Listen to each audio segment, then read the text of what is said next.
그리스도인의 독특한 표지 중에 하나가 고난 가운데 즐거워한다는 것입니다.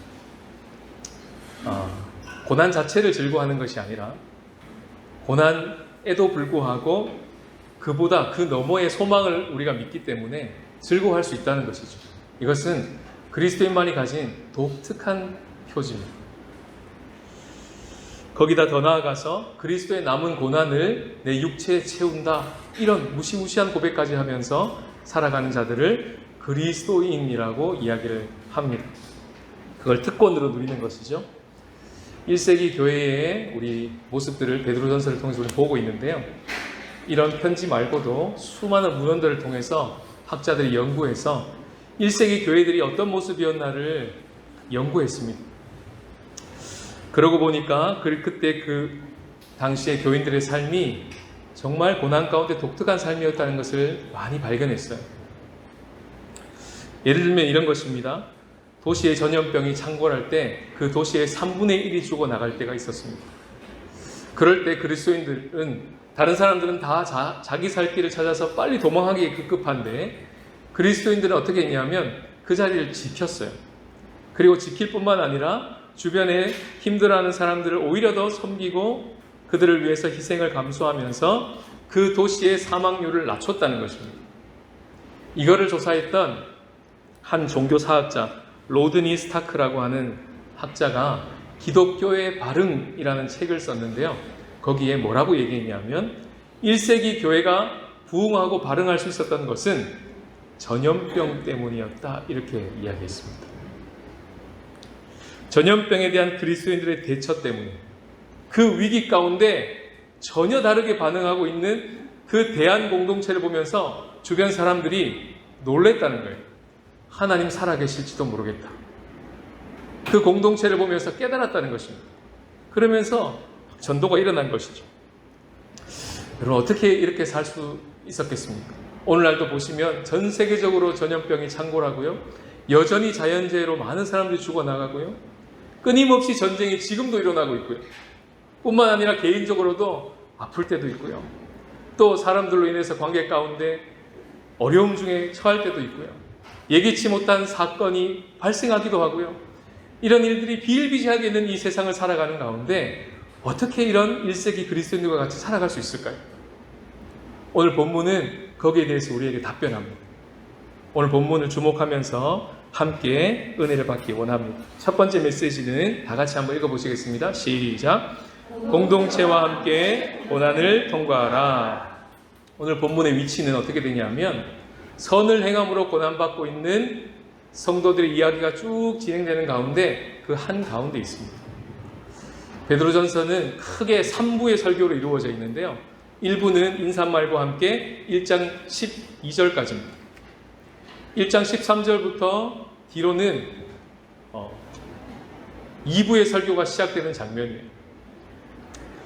2장 11절에 보시면 아가페토이라고 하는 그 이야기를 통해서 사랑하는 자들아, 너희들이 세상 가운데 제사장으로 거룩한 나라로 산다는 것이 어떻게 사는 것인지를 얘기하면서 그렇게 살면 반드시 고난받을 거야. 그때 이렇게 여기고 이렇게 반응하렴 하고 우리에게 쭉 이야기를 써 내려갔습니다. 그러는 가운데 오늘 본문은요, 잠시 그 이야기를 멈춥니다. 그러다가 4장 7절부터 11절까지 공동체 이야기를 막 해요. 그러다가 다시 12절부터 아가페토이 하면서 다시 하던 이야기를 쭉 이어갑니다. 분위기가 역시 고난 가운데 선을 행함으로 부대끼는 현장들을 막 이야기해냅니다. 그 사이에 오늘 본문이 있어요. 이 문맥을 통해서 우리에게 주신 메시지가 뭘까요? 고난을 통과할 때 공동체는 꼭 있어야 된다는 겁니다. 공동체가 반드시 필요하다는 거예요. 우리를 주어로 말한다면 공동체와 함께 고난을 통과하라, 이 설교 제목과 같은 메시지고요.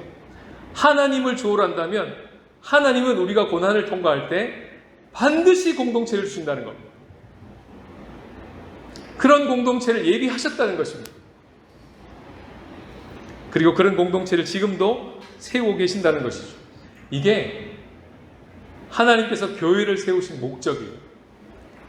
신약 성경에서, 아니죠, 성경 전체에서 교회라고 하는 단어가 처음 나오는 지점이 어딘 줄 아십니까? 에클레시아, 헬라어로. 그 단어가 처음 나오는 지점이 마태복음 16장 18절이에요. 그 장면에 가보시면 우리가 너무나 잘 아는 에피소드가 있습니다. 얘들아, 너희는 나를 누구라 하느냐? 베드로가 주는 그리스도시요 살아계신 하나님의 아들이십니다 라고 이야기했을 때 예수님이 칭찬하시면서 이렇게 얘기하십니다. 바로 그 고백 위에, 그 예수를 그리스도라고 고백하는 그 고백 위에 그리스도의 교회를 세울 건데, 내 교회를 세울 건데, 그 교회는 어떤 교회냐면 은부의 권세가 이기지 못하는 교회다. 이렇게 처음 교회를 말하십니다. 마태복음 16장 18절 다 같이 한번 읽어볼까요? 시작. 또 내가 내게 이르노니 너는 베드로라. 내가 이 반석 위에 내 교회를 세우리니 은부의 권세가 이기지 못하리라. 오늘 본문으로 돌아오면요, 첫 번째 단어가 만물의 마지막 때라고 이야기합니다. 그때가 언제일까요? 이 세상이 끝날 때일까요? 아니요. 예수 그리스도가 이 땅에 오실 때부터 시작된 겁니다. 성경에서 말세다, 말세다, 말세다 하는 그 모든 단어는요, 어떻게 이해하시면 됩니까? 예수 그리스도가 온 그때부터 마지막 때가 시작된 겁니다. 그 마지막 때가 지금도 계속 마지막 때를 보내고 있는 거예요. 그때로부터 지금까지 주님 다시 오시는 그날이 전부 다 말세입니다. 이것이 성경적 의미예요. 이 말세를 통과하기 위하여 하나님께서 내리신 조치가 있는데, 그게 뭐냐면 음부의 권세가 이기지 못하는 그리스도의 교회 공동체를 세우는 겁니다. 이게 하나님의 전략이에요. 그것을 누구보다 잘 이해했던 베드로에겠죠. 베드로는 예수님의 음성을 직접 들었고 그것을 직접 가르침을 얻었고 실패도 해봤고 십자가를 통과하여 성령을 받고 그리스도의 교회가 선다는 것이 무엇인지를 뼈저리게 경험했던 사도 중에 사도였습니다.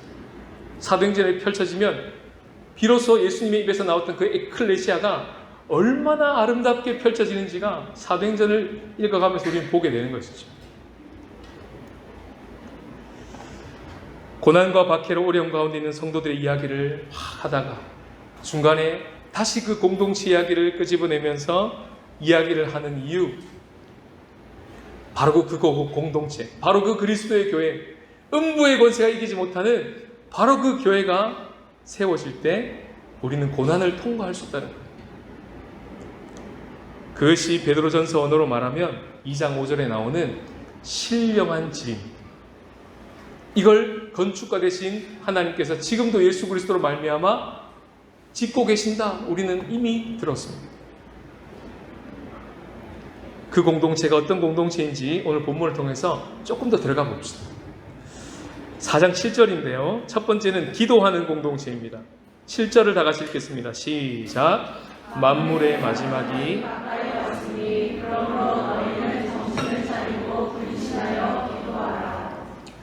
여기 기도를 수식하는 단어 보이시죠? 정신을 차리고 근신하여, 이게 기도를 수식하고 있어요. 헬라어를 보면 이게 어떻게 되어 있냐면 정신을 차리고 근신하여가 수단으로 되어 있습니다. 목적은 뭐냐면 기도로 되어 있어요.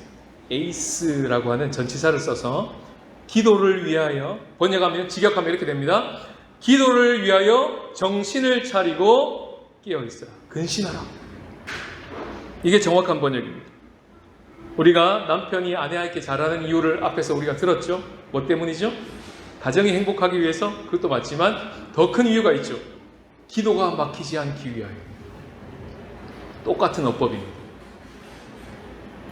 만물의 마지막이 가까이 왔으니 기도를 위하여 정신을 차리고 근신하고 있으라는 말은, 그 말을 하고 있는 베드로에게, 그 말을 듣고 있는 튀르키예 공동체에게 기도는 뭘까요? 이제 곧 세상이 망할 거니까 사재기식으로라도 기도하세요. 빨리. 아직 못 구한 거 있으면 빨리 구하세요. 시간이 얼마 없어요. 이런 느낌일까요, 기도가? 아니라는 게 질문에 들어와 있죠. 그죠? 아닌 감이 오시죠? 아닙니다. 그럼 뭘까요? 그 마지막 때, 지금 이 시간, 예수님이 이 땅에 오신 그날부터 시작된 만물의 마지막에 가까이 왔으니 기도하라는 말은, 그들에게 기도는 하나님의 뜻이 이 땅 가운데 이루어질 날이 가까이 왔습니다. 그것을 더욱 구하십시오. 이런 말이겠죠. 한마디로 말하면 주님께서 가르쳐 주신 기도를 하십시오. 이런 말입니다. 우리가 너무나 잘 아는 주기도죠. 하늘에 계신 우리 아버지, 아버지의 이름이 거룩히 여김을 받으시옵소서. 아버지의 나라가 이 땅 가운데 임하시옵소서. 아버지의 뜻이 이미 하늘 가운데 이루어진 것 같이 이 땅에서 이루어지게 하옵소서라고 기도하라는 것입니다. 어떻게 해요?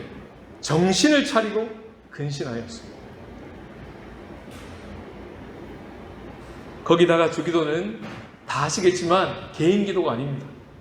하늘에 계신 나의 아버지 이렇게 됩니까? 아니죠. 하늘에 계신 우리 아버지, 오늘 나에게 일용할 양식을 주옵시고 이렇게 됩니까?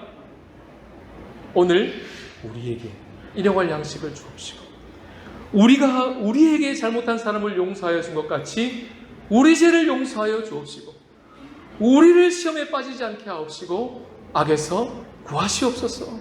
무슨 기도예요? 공동체 기도예요. 공동체 기도. 공동체를 끌어안고 기도하는 거예요. 신죽 공동체와 한국교회를 신죽 한국교회를 끌어안고 하는 기도라는 겁니다. 그런 뉘앙스로 주님 가르쳐 주신 기도를 하는 것입니다. 그 마인드로. 지난주에 소그룹에서 한 집사님이 목사님 예배 드리러 오는데 기도가 나왔대요. 이 신죽 한국교회 공동체 예배를 위해서 기도하는 마음으로 정말 기도하면서 왔다는 고백을 듣는데요. 제 마음이 속에서 얼마나 터지는지, 얼마나 감격스러운지, 바로 그 스피릿입니다. 바로 그 마음이에요. 그런 기도자들이 그리스도의 교회로 세워져서 고난 가운데서 힘겨워하는 성도들을 지지하고 있고 지탱하고 있고, 아무도 보지 않는 그곳에서 골방 가운데 은밀히 보시는 하나님 앞에서 엎드리고 있는 그 사람이 있는 교회, 그 기도자가 있는 교회, 그 기도를 받고 있는 교회, 그 교회는 어떻게 된다고요? 고난을 통과한다. 오늘 본문 말씀에 기도하라 라는 명령어가 떨어진 후에 이어지는 단어들이 번역은 명령처럼 되었지만 실제로 원문에 보시면 분사구로 연결되어 있습니다. 이 말은 무슨 말이냐면 기도하는 자에게서 마땅히 일어나야 될 반응으로 적고 있다는 거예요. 그럼 보셔요. 8절에 보시면 기도하는 자가 마땅히 어떤 반응이 일어난다는 겁니까? 무엇보다 뜨겁게 서로 사랑하게 된다는 거죠. 이런 반응이 일어난다는 거예요. 기도하는 자에게는 서로 대접하기를 원망 없이 하게 되고, 기도하는 자는 10절에 받은 은사대로 서로 봉사하게 된다는 말씀이 됩니다. 그러면 그들에게 기도는 뭡니까? 기도는요, 무엇보다 서로 사랑하게 되고 원망 없이 대접하게 되고 그리고 서로 봉사하게 되는 그런 능력과 힘이 주어지는 자리입니다. 그 자리가 기도 자리라고 얘기하고 있는 겁니다.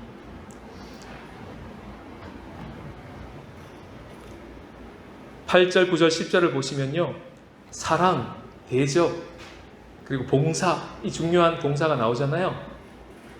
그 동사 앞에 수식어가 뭐라고 되어 있습니까? 서로 사랑, 서로 대접, 서로 봉사라고 되어 있습니다. 무슨 말일까요? 먼저 한다는 겁니다.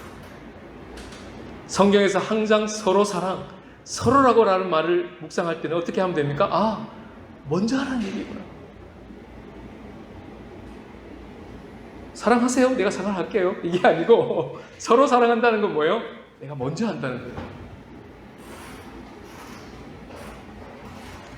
먼저 서로라고 하는 수식어만 있는 게 아니고요.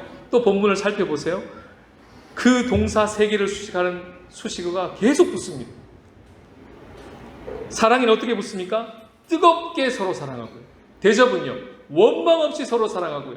봉사는요, 선한 청지기 같이 서로 봉사한대요. 이게 우리 열심으로 되겠습니까? 이게 우리 노력으로 되겠습니까? 그래서 주님이 우리를 어디로 초대한다고요? 기도의 자리. 그 자리에 있으면 능력이 주어지니까. 하나님이 그런 능력을 기도의 자리에서 주시겠다는 거예요. 그거를 11절로 넘어가면 드러내놓고 말씀하십니다. 11절에 보시면 누가 말하려면 하나님의 말씀을 하는 것 같이 하고 봉사하려면 하나님이 공급하시는 힘으로 하는 것 같이 하라. 무슨 말일까요? 하나님께서 말씀하실 거라는 거예요. 하나님께서 서로 봉사할 수 있도록, 선한 청지기 같이 서로 봉사할 수 있도록 힘을 공급하시겠다는 거예요. 그것도 언제요? 범사에. 교회에서만요? 아니요. 직장에서도. 일상의 가정에서도요. 교회에서 나눔할 때만요? 아니요. 일상에서 서로 가운데 누구든 대화할 때 그런 말들이 나가게 도와주시겠다는 거예요. 범사에. 그 뜻이죠. 그와 같은 범사에 주시는 그리스도로 말미암아 주시는 능력을 기도의 자리에서 받고 그 능력을 가지고 고난 중에 있는 성도들을 위해서 지지하고 지탱하고 기도하고 있는 그런 삶을 살아가는 것을 오늘 성경은 뭐라고 하냐면 예수 그리스도로 말미암아 하나님이 영광 받으시게 하는 삶이라고 말합니다. 그리고 베드로는 감격해서 찬양하듯 2부 설교를 마치고 있어요. 아멘 하면서 끝내는 거예요. 3부 설교로 넘어가는 거예요. 그런 뉘앙스를 기억하시고 메시지를 기억하시면서 11절만 우리 다 같이 읽겠습니다. 시작. 만일 누가 말하려면 하나님의 말씀을 하는 것 같이 하고 누가 봉사하려면 하나님이 공급하시는 힘으로 하는 것 같이 하라. 이는 범사에 예수 그리스도로 말미암아 하나님이 영광을 받으시게 하려 함이니 그에게 영광과 권능이 세세 무궁하도록 있느니라. 아멘. 우리 삶의 승패가 어디서 날까요? 기도의 자리에서. 그거 진짜 믿으세요? 그걸 듣고 아는 거하고요, 진짜 믿는 거하고는 좀 달라요.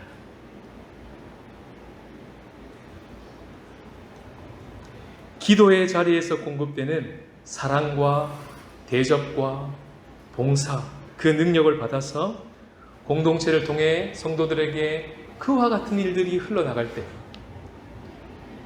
그 공동체와 함께 고난을 받을 때 우리는 고난을 통과할 수 있습니다. 멋지게 통과할 수 있어요.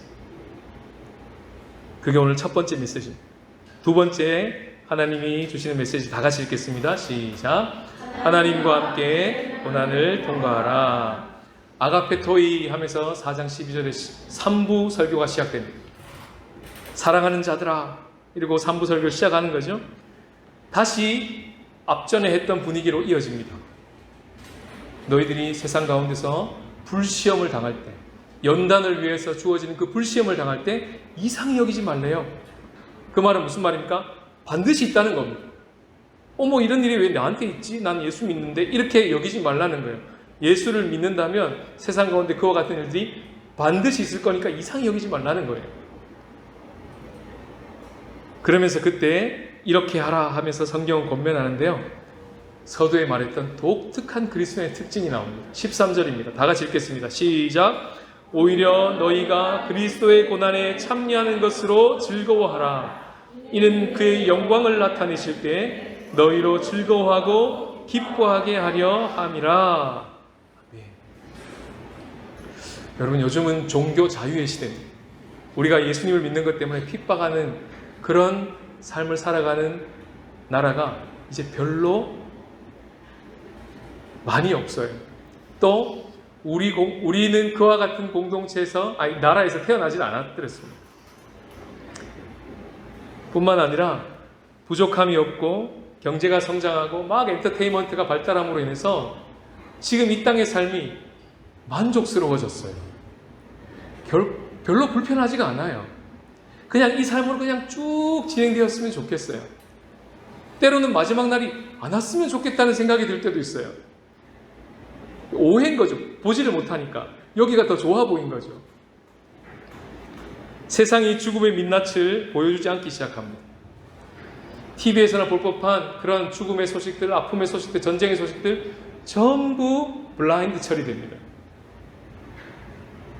보이지가 않아요. 시체도 볼 수 없어요. 끔찍한 모습들 볼 수 없습니다. 다 처리돼요. 그러나 1세기 당시에 믿었던 그 당시 공동체, 그리고 수십 년 전만 우리 한국으로 해도, 예전으로 쳐도 그렇고요. 지금 이와 같은 21세기를 살아가는 이 나라들 중에서는 중국도 그렇고, 예멘도 그렇고, 아프가니스탄도 그렇고, 인도도 그렇고, 시리아도 그렇고, 무엇보다 북한도 그렇고, 이런 나라들에 살아가는 성도들이 베드로전서를 읽을 때는 어떤 느낌일까요? 우리와 좀 다르지 않겠어요?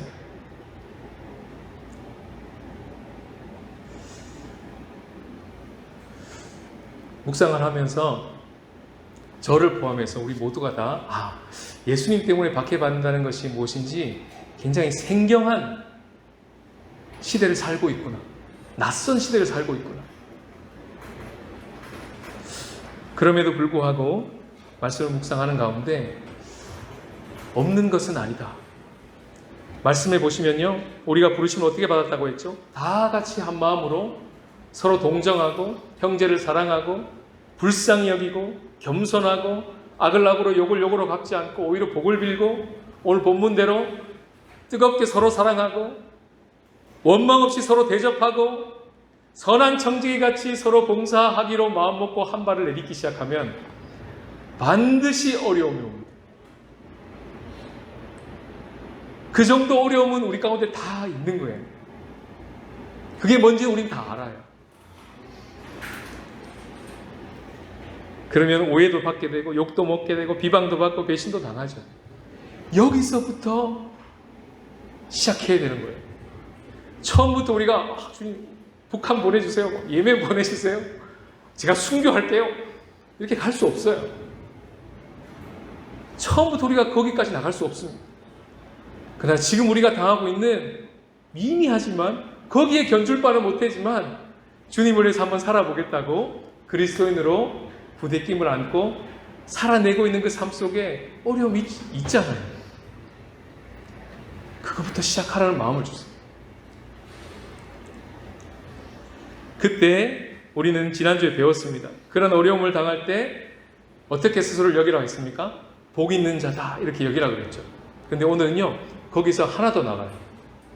14절 보시면 그와 같이 그리스도의 이름으로 치욕을 당할 때 우리가 복 있는 자다라고 말씀하시고 난 후에 뭐라고 얘기합니까? 영광의 영, 곧 하나님의 영이 너희 위에 계심이라. 이렇게 엄청난 복음 메시지.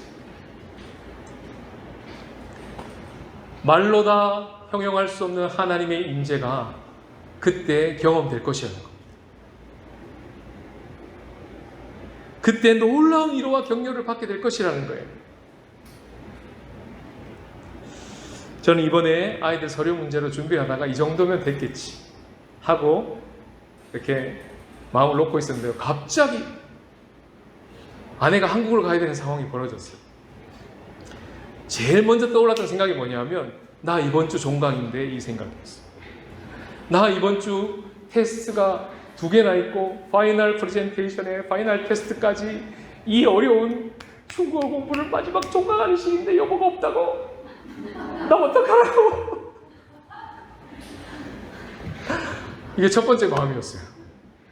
근데 안 갈 수는 없고 보냈죠? 아내의 빈자리가 컸습니다. 1인 2역을 한다는 게 쉽지 않더라고요. 아내가 없어 보니까 알겠어요. 제가 처음으로 밥솥에 전원 버튼을 누르면서 내가 이걸 여기 와서 처음 하고 있구나. 쾌속을 모르겠는 거예요. 쾌속을. 한국에서 잘하던 그걸 처음 해본 거예요. 죄송합니다. 여러분 아시죠? 유십사님 아시죠? 아십니까? 세탁기 할 줄 아시죠? 그래. 얼마나 버벅대는지요. 그걸 다 해내면서 중국어 종강 테스트와 빠까오 프레젠테이션을 다 해내면서 주일 준비를 다 해내면서 아이들 캠프를 다 보내면서 이렇게 하고 있는 저의 모습을 보는데요. 힘들더라고요. 부대껴요. 근데 갑자기 이런 깨달음을 주세요. 아내가 없잖아요. 근데 아내만 없는 게 아니고요. 목, 금, 토 애들까지 없었어요. 걔네들이 MK 캠프를 갔거든요. 혼자 조용히 3일을 보내는데요. 갑자기 이 시간이 주님이 제게 주신 시간이라는 깨달음이 확 와요. 예전에 제가 이렇게 같이 있다가 혼자 있으면 많이 흔들렸거든요.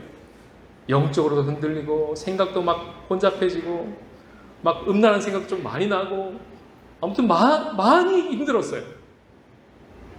근데요, 오늘 이 14절 끝에 있는 그 말씀 그대로 하나님의 영, 곧 영광의 영, 하나님의 영이 너희 위에 계시니라. 이거 설교하라고. 저의 마음 가운데 이 구절을 심겨주시면서 다 보내시고 혼자 딸랑 남게 하시면서 너 이 구절 설교해. 전에는 네가 이렇게 살았으나 혼자 있는 시간에 네가 지금 누리고 있는 그 은혜가 무엇인지 성도들에게 나눠. 이런 마음을 주시는 거예요. 그러면서 주님과 깊은 교제를 나누는 특별한 시간을 보내드렸습니다.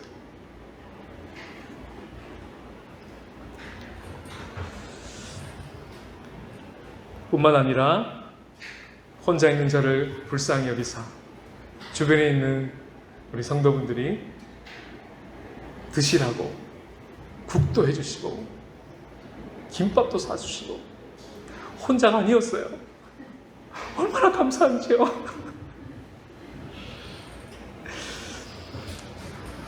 오늘 이 말씀을 전하도록 주님께서 허락하신 조치들이구나. 공동체와 함께 고난을 통과한다는 것이 무엇이고 삼위일체 하나님과 함께 그 영이 우리 위에 계셔서 고난과 힘듦을 통과한다는 것이 무엇인지를 생생하게 경험할 수 있도록 하나님께서 이 본문과 상황을 맞추신 것 같다. 이런 생각이 들었던 거예요.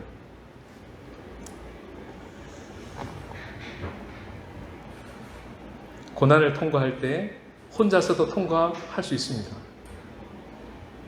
고난은 동굴이 아니고 터널이기 때문에 그래요. 그게 무슨 말일까요? 끝은 온다는 겁니다. 그 시간은 지나간다는 겁니다. 이 또한 지나가리. 문제는 그냥 통과했냐? 아니면 어떻게 통과했냐? 이게 중요하다는 거예요. 통과하고 나서 달라지는 거예요. 혼자 통과했으면 그러겠죠. 다시는 이런 일이 없도록 주님 도와주세요. 두 번 다시 이런 고난은 싫어요. 제발 이랬겠죠. 그런데 하나님과 함께 통과하고요. 공동체와 함께 통과하고 나서 뒤를 돌아보면서 지나왔네 할 때 어떻게 되겠어요? 우리 눈에 나와 같이 고난을 통과하고 있는 사람이 보이기 시작합니다. 내게 주셨던 그 은혜가 그에게도 임하겠구나 기대감이 생기기 시작하고 기도 한 자락이 나오기 시작하고 그를 위해서 끊임없이 뜨겁게 사랑한다는 것이 무엇일까 고민하기 시작하고 그를 어떻게 대접할까 그를 위해서 선한 청지기로 어떻게 섬기고 봉사할까 고민하기 시작하게 된다는 거예요. 전혀 다른 작품이 나오지 않습니까?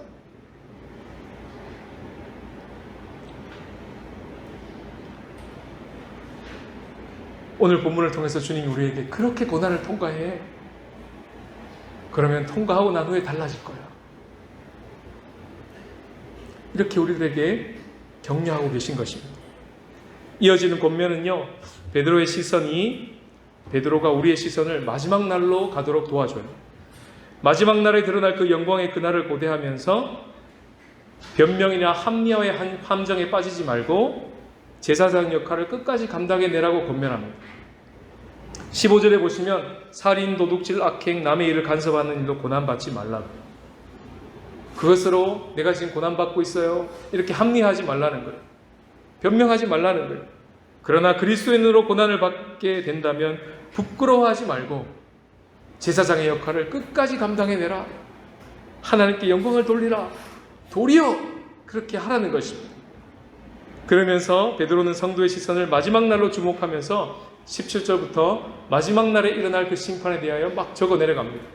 이 시선은 베드로 전서를 전체를 통틀어서 여러 번 반복되는 시선입니다.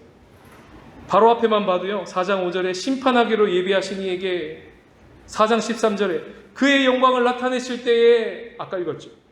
5장 1절로 가보시면 나타날 영광에, 5장 4절에 목자장이 나타나실 때에, 5장 10절에 자기의 영원한 영광에 들어가게 하시니가. 이 전부 다 무슨 시선이에요? 마지막 날을 향한 시선입니다. 그날의 베드로는 최후 심판이 있음을 기억하고 전적으로 미쁘신 창조주 하나님께 여러분들을 의탁하십시오 하고 오늘 본문을 마치는 거예요. 19절을 다 같이 읽겠습니다. 시작. 그러므로 하나님의 뜻대로 고난받는 자들은 또한 선을 행하는 가운데 그 영혼을 미쁘신 창조주께 의탁할지어다. 여기 미쁘신 창조주, 아까 14절에는 뭐죠? 영광의 영, 곧 하나님의 영. 그리고 그 앞에는 또 어떤 말이 나왔죠? 그리스도, 예수 그리스도로 말미암아 창조주 하나님, 영광의 영, 하나님의 영, 예수 그리스도, 삼위 하나님이 다 나왔어요. 지금 오늘 본문은요, 삼위일체 하나님께서 총출동하셔서 고난받고 있는 교회를 향하여 하나님이 지금 무슨 일을 하고 계신지를 보여주고 계시는 본문입니다. 그 하나님과 함께 고난을 통과해. 이렇게 우리들에게 권면하시는 거예요. 그 삼위 하나님의 공동체 안으로 깊이 들어가서 그분과 함께 사귐을 통해서 눈에 보이는 신죽 공동체뿐만 아니라 보이지 않는 그분의 공동체 안에서 함께 연합하여 고난을 통과할 때 우리는 멋지게 이 어려움의 터널을 통과할 수 있다는 것입니다. 독일에 본헤퍼라고 하는 유명한 목사님이 계십니다. 들어보셨던 분도 있을 것 같은데요. 한국의 주기철 같은 목사님이죠. 나치 정권에 전부 다 옹호하면서 그분이래요. 나치를 막 이렇게 인정하고 있는 독일 교회, 대부분이 독일 교회가 그랬거든요. 그럴 때 본헤퍼 목사님은 그걸 반대하고 나섬으로 인해서 감옥에 가신 분이십니다. 나치가 무너지는 것을 보지 못하고 1945년 4월 5일 39세의 나이로 교수형에 처하게 되는데요. 돌아가시기 몇 달 전 12월 19일 크리스마스를 얼마 앞두지 않고 약혼녀에게 보냈던 편지가 남아있습니다.